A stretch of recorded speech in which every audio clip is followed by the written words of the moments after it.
At 7 a.m., my sister showed up at the apartment door with her suitcase. "I'll live here now," she said, like it was decided. Behind her, my mother's voice cut in, sharp and smug. "We're doubling your rent to cover our expenses." They expected me to flinch, to beg, to fold like always. Instead, I nodded slowly and said, "Then I'll move out." They laughed in my face. That was the last time. The apartment wasn't a gift, it was a leash. My parents owned the building. I rented from them, always under the illusion it kept me close. In reality, it kept me controlled. A reminder that even as an adult, I was living under their roof. And my sister? She'd always been the golden one. No job, no direction, but adored. Where she failed, they excused. Where I succeeded, they diminished. Still, I paid, on time, every month.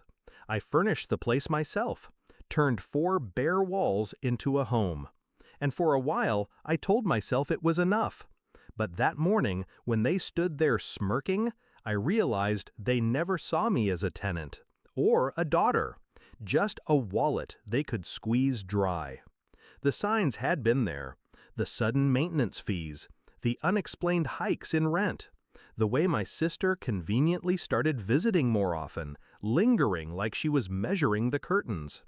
And then came the ultimatum: pay double, accept my sister as a roommate, or get out.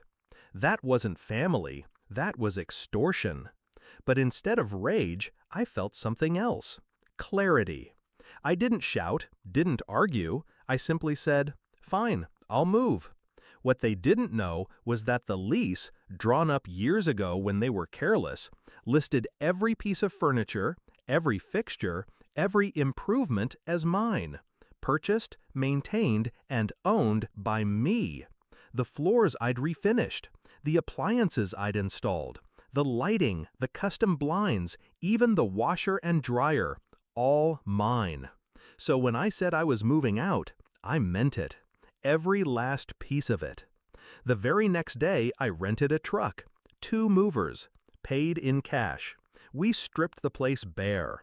The sofa, the bed, the dining table, the cabinets I'd paid to install, even the fridge and stove.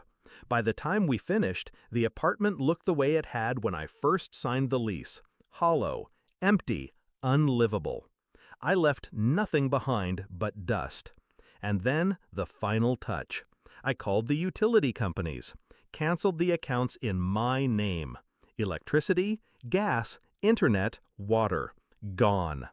By the time my parents returned with my sister in tow, ready to crown her queen of her new home, they were greeted by 4 empty walls and silence.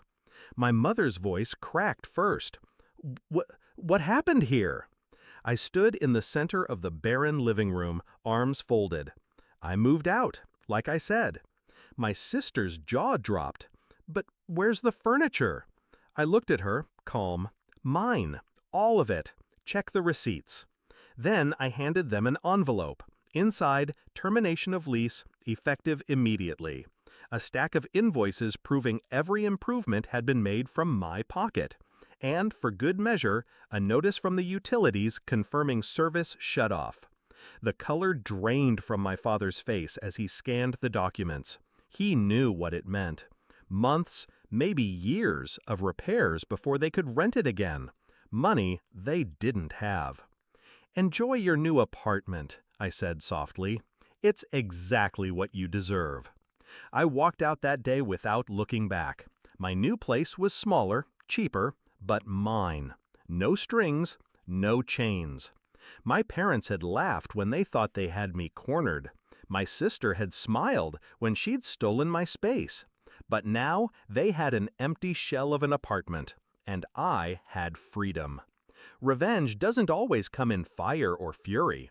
Sometimes it comes in silence, in empty rooms, in the echo of your footsteps as you leave someone behind with nothing. And as I closed the door, I realized the truth. For the first time in my life, I wasn't living in their house. I was living in my own.